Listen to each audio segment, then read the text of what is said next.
Yep, you've got your 15-point checklist on the property, so we'll leave that for you to talk to your clients about. But I'm interested in understanding what are some of the things you look for, Frank, in an area. So when you're doing your research, what are some of the things you're looking for to locate areas that you would then start to do further due diligence on? Yeah. Well, I think the first thing is look at areas where you're starting to see some change of the guard, I suppose. There is a change in demographics. Yep. And so when we talk about Reservoir as an area, when I sort of started buying a Reservoir was, for clients was probably 5 years ago. And there was a change in guard. The older couples were moving out. The young professionals were starting to move in, starting to renovate properties. There was cafes emerging down on Edward Street, which weren't around when I was growing up in Reservoir in 1993. Then, High Street became gentrified and started to get some nice trendy restaurants. Yeah. So they're the sort of things that you sort of start to see emerging. Is there is a young professional demographic moving in. Mm-hmm. They're renovating properties, so they're increasing the property's values in that area, and therefore the whole area starts to get a lift. And our Reservoir's median price is probably closer to $800,000. Whereas in 1993 when my parents bought it was around 120,000. So there's some of the things. I mean, if there's a change in infrastructure, Reservoir has also benefited from Westlink. We should bloody be benefiting from it. Don't start me on that one. The Metropolitan Ring Road, and so that is helped. The two train lines that run through, that area. Sorry about bringing up the East Westlink. They would have also benefited from that. Well, it's going to happen. It's just this Andrews government's going to lose power because of it, in my view. Anyway. And there's some of the things. Obviously, Reservoir's now got 21 kindergartens and got a lot of primary schools. So you're looking at areas there where there is that different demographic emerging. It's a really good point. The infrastructure around young families getting into an area and making the area their own. Really good advice. So there's some good pointers, but if there's no trendy cafes in the area, the young professionals probably haven't moved in yet. And if there's no boutique shops, and as they start to emerge, we start to see a little bit of that changing of the guard. Now, Frank, any outer suburb areas that you look at for value or yield, and if you are, like Frankston or Werribee, do you look at those types of areas that are going to take longer to gentrify because they're so far from the central business district? If you're going into those markets, what are you looking for? We do, Ben. Again, 10 years ago, our strategy probably would have been a lot different to that. We would have focused more on the inner suburbs. But now, we are looking at areas like Frankston, which has had some really good growth in the last couple of years and starting to get some of that gentrification happening and, some changes there that are being positive for that area. So, we have recently done quite a bit of buying in Frankston.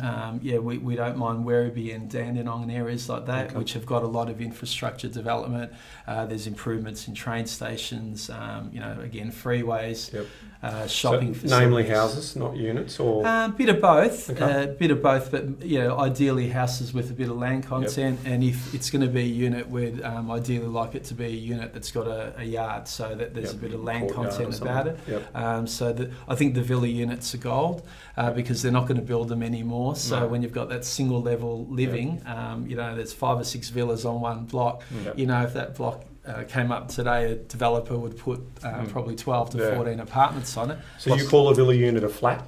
Like an old style flat in Reservoir, those villa units. I call them a villa unit. I call a flat or apartment anything that's over 2 levels is usually a flat. I call them a villa, but you go to Adelaide and they say a villa. No way, they've got a different definition for a villa in the single level flat. So well, I call it one of those single level units. We need to get a definition out into the marketplace. Everyone uses the same definition. But I think they'll be gold because they've got scarcity appeal. They're not going to be built anymore, and anything with land content there, and it's going to appeal to quite a few demographics. Absolutely. The older style, the older demographic, young. If you think about the first home buyer, they can't afford a house, so they want some land. And you think about the other end of the spectrum where someone doesn't want to walk up and down stairs at the later part of their life. So they, like you say, they appeal to the whole spectrum. So in those areres, we're buying more villa units or units, whatever we want to call them. I might have to change my definition. I always thought, the flat.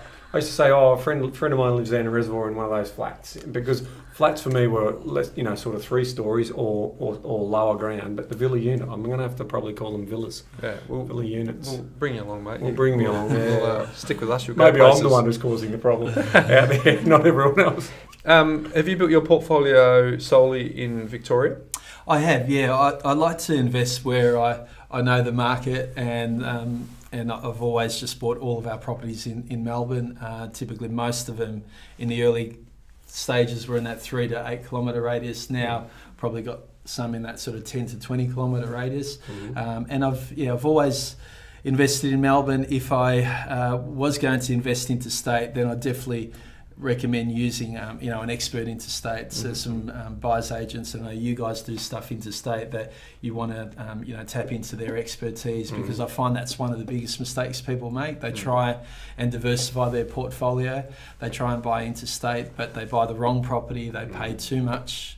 They pay Melbourne prices in Queensland, and so I suppose that's one of the biggest mistakes I've seen some people make, is they haven't had professional advice when they're buying in another state. It's not for the faint-hearted, because there's what you said before, value looks different from different sets of buyers. You've got different contracts. I mean, trying to buy into the Sydney marketplace, if you've never experienced an exchange contract system, is unbelievably hard. So, and then I'm with you, but they see value. Like, here's an example: 750,000 in a greenfield area in Sydney is the outer area now.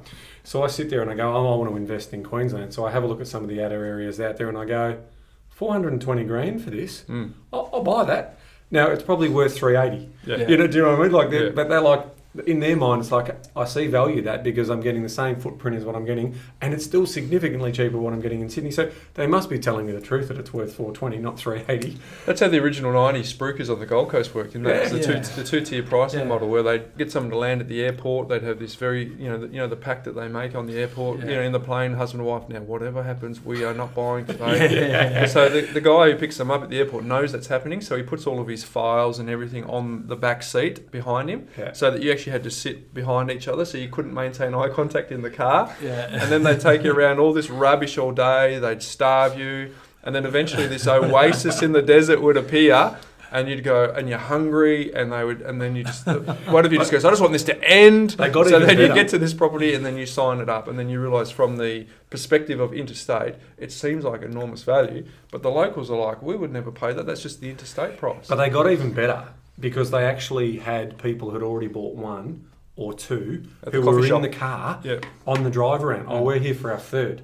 And so the people are like, well, we're not going to buy one. Well, we're just, and then by the end, social proof. They walk you up. They walk you up onto the Queenslander deck and put the crayfish and all that. Once I was like, oh, it's hilarious. Anyway. Well, never gone through that, and I've never heard those stories, but I'm glad I haven't gone through that. And I suppose over the last 18 years as a buyer's advocate, I've had a lot of horror stories from people that have overpaid by buying interstate, and typically it has been Queensland, and it's been because they haven't done their due diligence. They haven't followed the tried and tested principles of property investment, which is do your research, do your due diligence, pay the right price, buy the right property.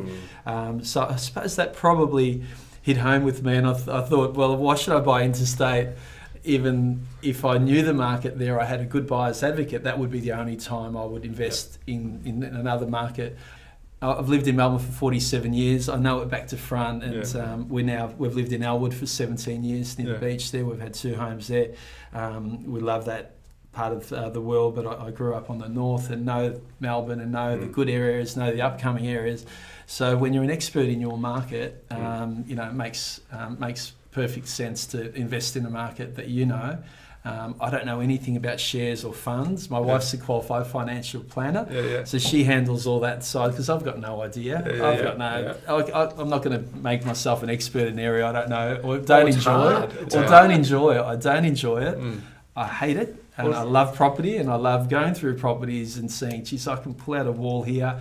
I can do something to this. So I can manufacture some growth from just a couple of little tweaks, and that's what I enjoy doing. Well, it's encouraging for the listeners, because we've got you who's built a portfolio in Melbourne, which is one of the big metropolises. So someone could say, oh, well, he's in one of the big cities. But Jan Summers has done a portfolio largely in Queensland, mainly in Brisbane. You got Peter Koulizos, who's built a big portfolio largely, actually exclusively in South Australia. Yep. I'm a Perth boy. I've got friends who have got big portfolios exclusively in Perth. So it's encouraging for those people who don't have the confidence to buy interstate. And it's probably the wrong word, not the confidence, but it does take a leap of faith to buy into another market, like you say, if you know Melbourne for 47 years.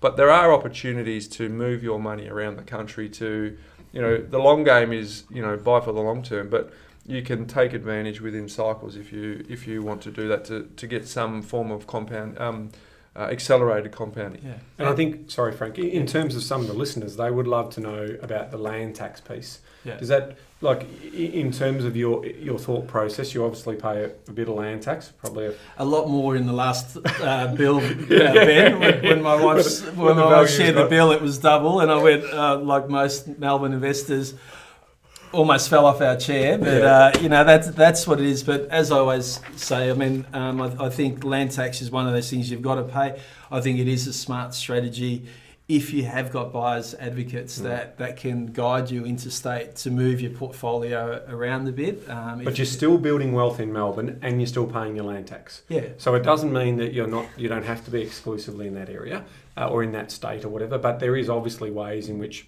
through using professionals, but you're still a success story for someone who has bought everything in one city and you're cutting the check for the land tax. It is, and it's like, I suppose, you've got a successful business. Unfortunately, you've got to pay, the tax man, the capital gains tax, the company tax at the end of the year, and I suppose it's all part and parcel. If you weren't making great capital growth, you wouldn't be paying any land tax, which would be even worse. So I suppose no one likes paying it. You can't go broke making a profit. You can't go back. Every time you get the bill, you say, "Oh no, I've got to pay that," and it hurts. But you're paying it because you're making some equity. You're getting good growth.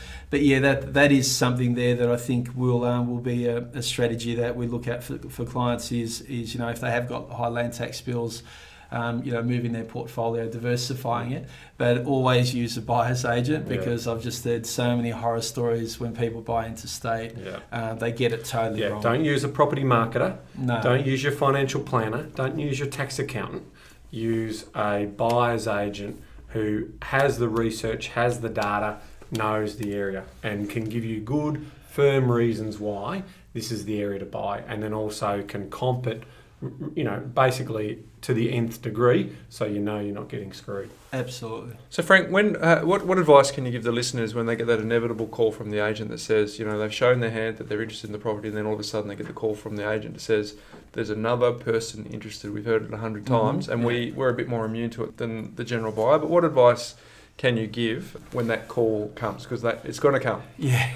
Well, hopefully you get a call that says you've bought the property rather than that call, because you've maybe bought one off market or just as it's listed. As I said, the longer the game goes in the markets in Melbourne and Sydney for a house, the more competition you're going to have, and the more offers that will come in. So I think I would basically be quite strong with the offers there. If it's a property there that you think ticks the boxes, has my investment grade criteria, you've done your due diligence on price, put your best foot forward, because you might only get one chance at that offer. A lot of the agents now are running, put your best offer in by 5 o'clock. And sometimes it doesn't matter if you pay a little bit more to get that property, because it doesn't matter if you're holding it for the 7 to 10 year, 15 year journey, then whether you paid. I'll use an example. I missed out on I should be following my own advice, but there was a duplex in Caulfield South recently, and the quote was 1.3 to 1.4. The agent told me he had interest at this sort of level, so I went 1,480,000, thinking I've got a pretty good chance to buy it anyway. Someone went over the top of me at 1,495,000. I could have paid that. I walked away, and it was another one of the mistakes I put in my little book to say I should have paid a little bit more. Well, we've all done that because we want to do the best for our client, but ultimately... It was for me. I was buying it for myself. It was so it was even. I was just like I could have paid more. So sometimes we actually make the mistake of not pushing ourselves, and then you let go of a really good opportunity because you subdivided those two properties. There were two houses would have been worth $1 million each. So sometimes we try and save money and get a good deal because everyone wants to get a good deal, and then we miss one of these really good opportunities. So if I got that call from that agent, basically make sure that I put my best foot forward because in Melbourne last 12 months the housing sector went up 17%. So on $1 million, you know, you're 170,000 worse off in 12 months time. You're going to pay that more. So if you pay another 10 or 20 sometimes in the short term, it doesn't really matter whether I paid 168 or 188 for that house in Hickford Street, East Brunswick in 1995. When it's worth 1.4 or 1.5 today, it doesn't really matter as long as you can afford it and you're not getting into that situation where you're overpaying and the bank's going to value it at lower. So in the current market, I'd say, go put your best foot forward because I see a lot of people miss out because they might think, oh, the agent hasn't got another offer, I'm getting played. In this market, they're not getting paid. There are other buyers. There are other buyers. You just got to turn up and see an auction in Melbourne of a house, and there's 6 to 7 other bidders transparently bidding in front of you. So you know there's other people there. And as Glenn said last week, you take the investors out of the equation, there's still 3 or 4 owner-occupiers that are bidding for it. So so it's a good point. It's not cheaper next week. You miss it. That one in Caulfield South, it's not cheaper the following week. I'm still gutted. I'm sitting there. You're still talking about it. And my wife's saying, how come we didn't buy that property? And it's because I was negotiating and wanted to save some money. And you don't save any money if you haven't made any money. So I saved nothing. So one quick one for me, Ben. I don't know if you've got another one. Well, yes, I'm looking at time. Just on mistakes. Yeah. You obviously have new clients coming to you who might have bought a couple of properties. Yeah. What are some of the more common mistakes that you've seen them, do with their portfolios? Well, I think the first one was that buying interstate and not getting the right due diligence and research. Number one, I have lots of horror stories of people overpaying when they're buying off the plan or brand new properties because they're paying a developer's profit margin price, not market value price. I've got a client who just approached us this week, bought 2 properties, one in Brunswick and Carlton. In 2010, they're worth $100,000 less than what they paid for it. Disaster stories. Yeah, that's in a city area that you'd think are Brunswick fantastic. Investment grade suburbs. Investment grade suburbs. But they're investor stock. Can I ask, are they in medium and high density or are they in student accommodation? No, they're just medium. They're probably, I haven't actually seen them myself. We're catching up next week, but they're probably in blocks of 40 or less. So they're not in big multi-rise. So they're probably some of the biggest mistakes. 30 selling properties that you shouldn't have sold. I'm one of those, and I would have loved to have had Hickford Street in my portfolio today. I've got one of those. And one of the properties I developed in Mitford Street, Elwood, just sold for $1.9 million, and I sold that for $1.33 in 2010, so I should have kept it. And so there's some mistakes. So I think selling some of your assets is another one, and the biggest one you touched on before, Bryce, is letting opportunities go. Procrastination. People talk about could have, should have, would have. We've all heard the stories. Could have bought this one, should have bought this one, would have bought that. And they just don't take action, and then life passes them by, and before you know that, you're like my dad, 72, you're retired, and you've got your family home in Reservoir, and that's all you've got, and so you haven't done anything to build a portfolio. So that's a few there that I think. Terrific. No, it's good. So some auction tips. How many do you reckon? Are you in the hundreds or the thousands that you've actually bid at? I think thousands, probably. Can you just give 1 or 2 pearls of wisdom that you get to auction? How do you prep? Where do you stand? What's the strategy? And what have you seen has been a consistent strategy that works? I think the consistent one with auctions is take the emotion away, get someone else to bid for you, whether that's a buyer's advocate or whether that's your mum or dad or friend or family member or another real estate agent. Just take that emotion away, because if you're buying to live in, there is a whole lot of emotional pulls at your heart that are going to happen during auction. So I think that's the first one. The second one at the moment, the current market we're in, is you've got to go in and bid strongly and aggressively from the start. So I use an example. I was bidding at a property in Ivanhoe, a townhouse. Someone opened it at $650. I knew it was worth high sevens every day of the week. I'm not going to go to $660. I went to $745,000 with my next bid. I cut out a lot of the competition, the bargain hunters. Sends a big message too, doesn't it? Yeah, it does. And I only had one bidder come in after that. We bought it for $792,000, which was a good buy. So I think if you're in an up market, which we are in Melbourne and Sydney, then show that you mean serious business. You're there to buy. Dress up, wear a nice suit, borrow someone's Mercedes or BMW, or just go up the road to Mercedes Melbourne. Can I borrow your Mercedes or your BMW? Just go up to Mercedes Melbourne, take it for a test drive, just say I'll be back in a couple of hours, and then go to the auction. And perception's reality. If you look like you mean business, then you've got a better chance. And I'll be honest, 2 bidders came up to me afterwards and they said, you were going to bid over 800,000 for that, weren't you? And I said, I was on my last bid. Yeah. And I was, literally on the last 1,000.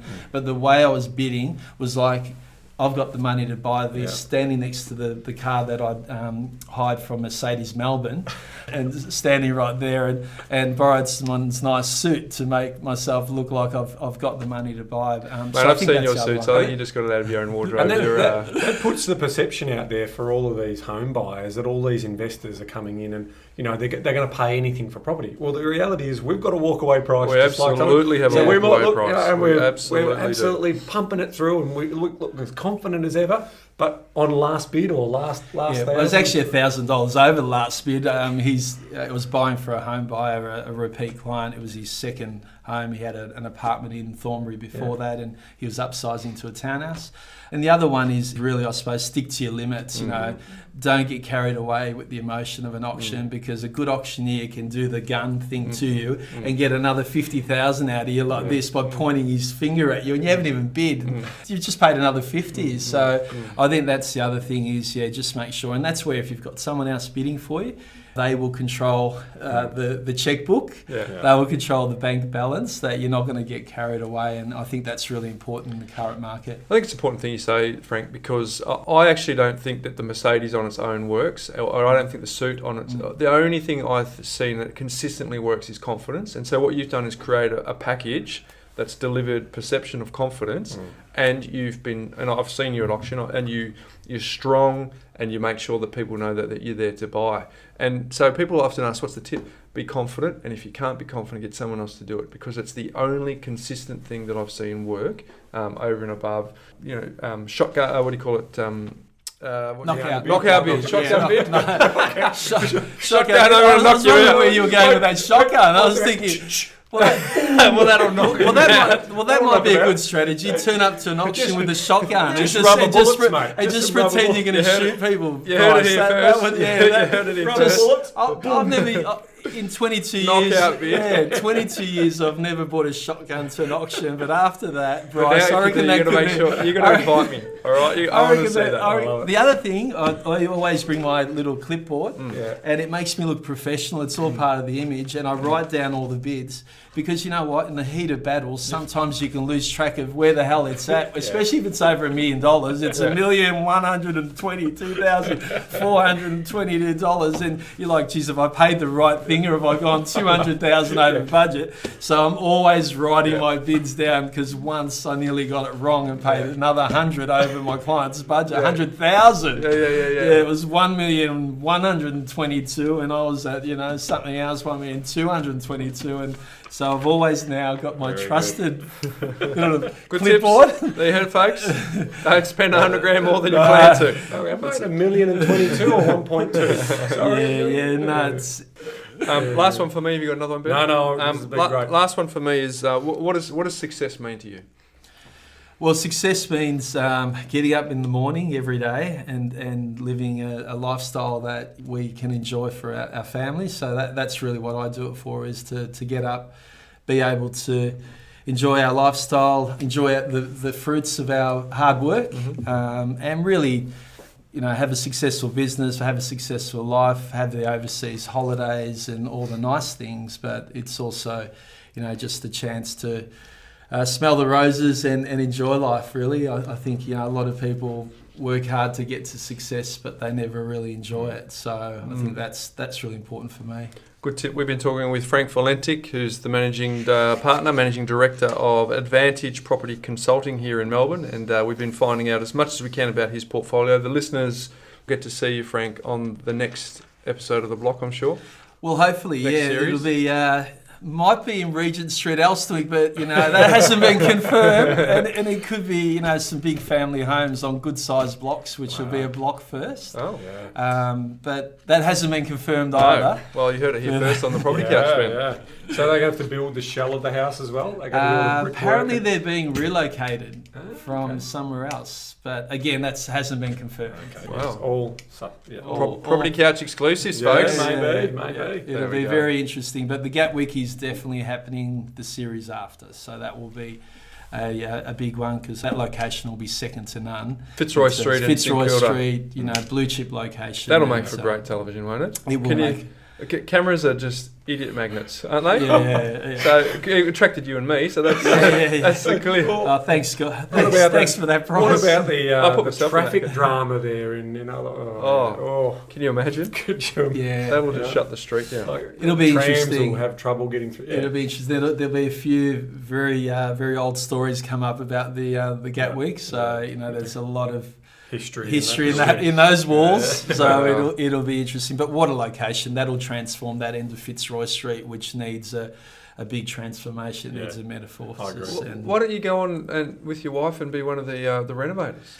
Well, we'd probably get divorced, number one, and that'd be very expensive for me with my portfolio, Bryce. So but I'd rather keep my portfolio. But mate, you're not thinking big picture. You're not and thinking you do love Michelle. Don't worry. You're not thinking big picture here. It would make for great television. It would, and it'd make for a really good divorce as well. It's like that Amazing Race. Dan and I could never do the Amazing Race together because we'd be that couple who just. Yeah, but I'd like to watch it. You're being too selfish, Ben. That's the thing. That's what people forget about with television. They forget about that there is a family at home that's affected by this because the rest of the masses want to see. Yeah. I remember the producer said to me, if they start crying, Bryce, do everything you can to keep those tears flowing. That's what everyone wants to see. And I'm thinking, it's not my personality type. No, that's right. I want to get around them, give them a hug. I don't want to keep crying. Well, yeah, exactly. So, mate, it's been a pleasure having you on. Thank you, guys. It was a pleasure, and love to come back at any time to share some of the strategies wisdom and tips. The wisdom. It was great. But life hack, Ben. Life hack. Let's go. What do we got? Life hack. Do you ever get are you a reader, Frank? I read a little bit. Yeah. So papers. A lot of papers. I read a lot of papers. So if you're going to read a book, will you read it digitally or will you read it paperback? No, I'll read. Yeah. And so mainly sports books or sort of motivational books. Yeah. Well, as you know, Ben, I'm a big reader. I love reading lots of books, but I get more recommendations than I've got time to read. And so I've got a little tip for the listeners. If you recommended a good book, I'm an Apple user, so I don't know, Ivis, give me that look. Don't know what the answer is for Android, but they've got little iBooks.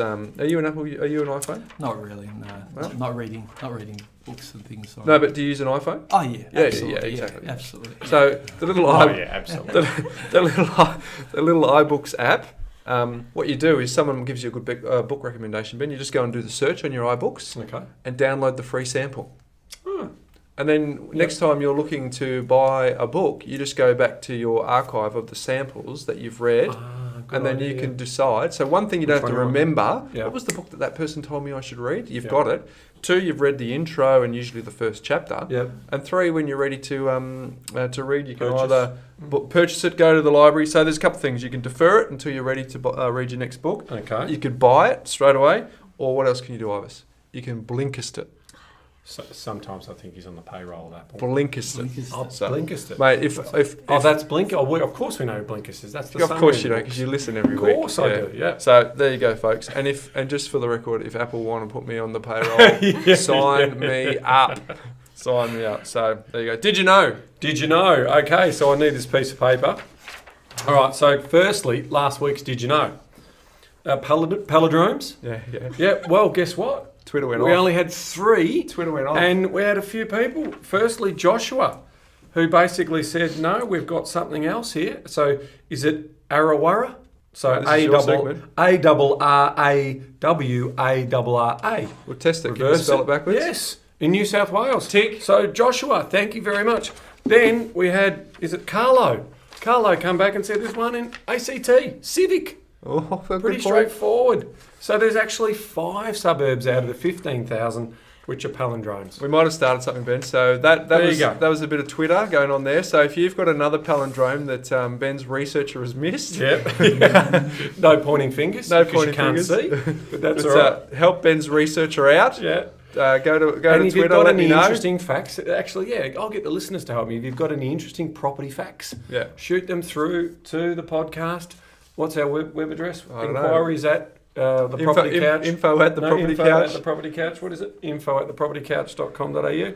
For life hacks as well, because mate, I'm under pressure. You just give me this blank stare every week. You glaze over. Well, do you want me to do a couple of life hacks or a couple of little motivate? What's the other one we do? Mindset minute. Yeah, mate. Knock yourself out. I'll bring one. Knock yourself I'll bring out. one in every 6 months. Mate, you are more than welcome. So, and last couple, you got. We all got the did you know? I got one for this week. So here's my did you know. If Australia was a city, 23.5 million people, it would still only be the world's 7th largest city. Oh, behind. So 0.5 million people. If we were just one city, the Australian population, we would still only be the 7th largest city. Wow. So there you go. Right. So Tokyo, Guangzhou, Shanghai, Jakarta, Seoul, Delhi are all bigger in terms of their city's population to our entire population. Wow, imagine that. They are big. Did you say Tokyo? Cities. Yeah, Tokyo. Yeah. Can you imagine going to a city? Have you been to a city that's got the population of Australia in it? I have. I've been to Tokyo. It's amazing. It's amazing. I think I have, even actually. Beijing would go close. I have. Beijing's I went been to close Japan as in well. 1991. Yeah. So there you go. Very good, mate. That was great research. Well done. Did you know? Nice work. I appreciate you doing that. Hey, a couple of quick ones. If you're a first-time listener to the podcast, can we recommend that you go back from this podcast and go back to episode number 1? It's going to make a difference. It's cumulative, and if you start from the beginning, it'll build. So listen to Frank and then go back. Listen to Frank, and then go back to episode number 1. And then a little tip for you, Ben, is... times it. 1.1 times. Yep. So you can 1.5. 1.5 times. Sorry. So you can actually listen to it a little bit quicker than normal boring speed. You'll catch up quickly. You'll be able to cut out all the ums. And in those early days, Ben and I were a little bit slower than we are now. But the content is really good. So you burn through it. I've done it at 2 speed for other podcasts, Ben. It gets a little bit it gets you racing. Yes. So 1.5 is usually the good speed. So good tip, Ibis, as you said, in silence over there because you're too afraid to say anything out loud. And being on a plane this week, so I jump on a couple of planes. So I've seen the podcast on Jetstar. Yes. So and I've also taken a photo in the Jetstar magazine. It's written in English. We've gone international. And it's also in kanji. Yeah. So it's got the Property Couch and then it's got kanji. So if you're thinking of taking a holiday, Qantas or Jetstar, jump on those and you can catch up on a couple of There you go, Frank. You'll go podcast. international. Well, the podcast is being... I didn't know that because I was going to Sydney. I went to Sydney for the Socceroos game recently. Well, only just 1st of April. Okay. So literally this week. Just this is the first week. So yeah. And if you're a long time... So that's a first-time listener, Ben. If you're a long-time listener, we've got a favour to ask. And it's only if you've been in from the beginning. Right. If you've had any benefit whatsoever from our podcast, can you please go to iTunes and give us a rating? Because it actually helps. Yes. And if you're an Android user, you can still give a rating, but you go to the Facebook page and give us a rating, or you just go to our website. It actually does help, Ben, because we want to get this message out. We love the feedback. We do read them. We absolutely do. There's some free stuff. If you go to the homepage, you can download the Money Smarts system. Yep. You can implement that straight away, folks. If you're not doing that, you got to be doing that because cash flow matters. Go and do that. And if you want to join the conversation on social, Insta, Facebook, LinkedIn and Twitter, it's at The Property Couch, at Bryce Holdaway and at Ben Kingsley AU. There you go, can't forget that. So there you go, folks. It's been a jam-packed session. I think we might have to break that up into 2 parts. What do you reckon, Honest? But again, it's been a pleasure having you on, Frank. Thanks, Frank. Thank you. Thanks for having me, guys. Thanks for coming on the couch. Had a ball. And until next week, Ben. See you later. See you later.